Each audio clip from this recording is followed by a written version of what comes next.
member, welcome back to my channel. If you're new here, I lead social media and influencer marketing for 2 edtech brands.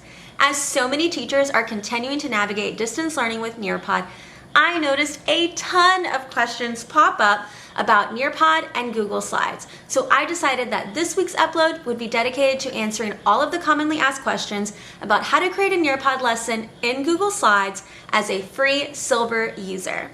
If you like this video, please be sure to like it because it lets me know that you want to see more content like this. Okay, let's get started.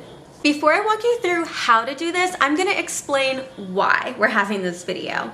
So Nearpod has a free Google add-on Chrome extension that allows you to build Nearpod lessons directly in your Google Slides and add Nearpod's interactive activities like virtual reality and the formative assessments directly in Google Slides.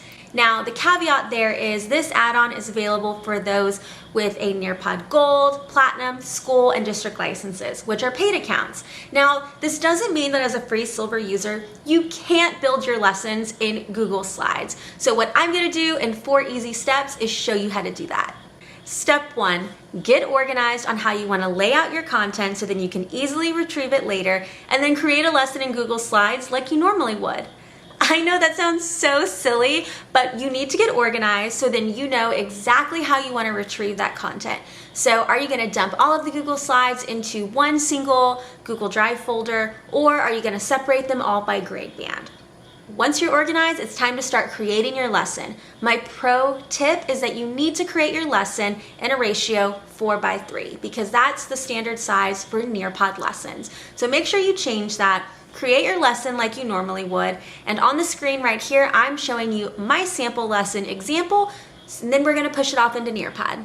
Step 2, add placeholders into your Google Slides lesson.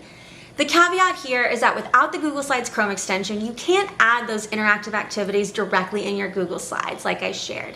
Now, what I recommend doing, and this is my second pro tip because I think I already said pro tip once, is you're going to add a placeholder slide in your Google Slides lesson to remind you that when you then push this lesson into Nearpod, you need to add those interactive elements within. So for example, I may have a slide that says quiz. And then in my speaker notes, I may have the questions and the multiple choice answer choices that I want to add in there. That way, when I then push this into Nearpod, I can match my speaker notes on Google Slides with Nearpod so I can see how I want to transfer that information. By adding a placeholder, you are thinking intentionally about how you want to structure the lesson and break apart all of the lecture style content with interactive activities in order to keep your students the most engaged. Step 3, upload your Google Slides lesson into Nearpod's Lesson Builder. Once you have your lesson slides ready to go, it's time to upload them into Nearpod. Log into Nearpod from your My Library page and then click Create and then select Lesson. In the center of the screen, click Upload Files. You can also drag and drop your files directly into Nearpod. Or I can upload the files from Google Drive by adding the Drive image. Now you're ready to add Nearpod's interactive activities within. Step 4, remove the placeholder elements and replace with Nearpod's interactive features. Once your Google Slide lessons are all uploaded, you should be able to see all your slides directly in the Lesson Builder. Now it's time to delete the placeholders and replace them with Nearpod's interactive activities.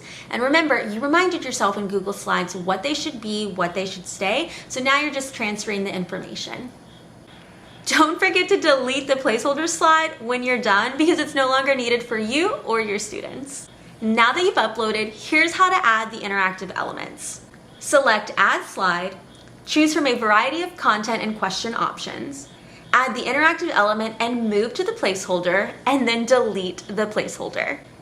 It's that simple. Although it would be easier for you to create your lesson in Google Slides and directly add those interactive elements using the Nearpod Google Chrome extension, it's not that you necessarily can't build your lesson in Google Slides as a free silver user. You can still quickly push your slides into the Nearpod Lesson Builder and just add those interactive elements within. Now you and your students can still enjoy all of the engagement that Nearpod has to offer.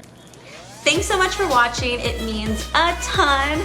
And please subscribe to my channel and like this video if you want to see more EdTech tutorials like this. I also have a Nearpod tutorials playlist that I'll link down below. Thank you again so much for watching, and I'll see you in my next video.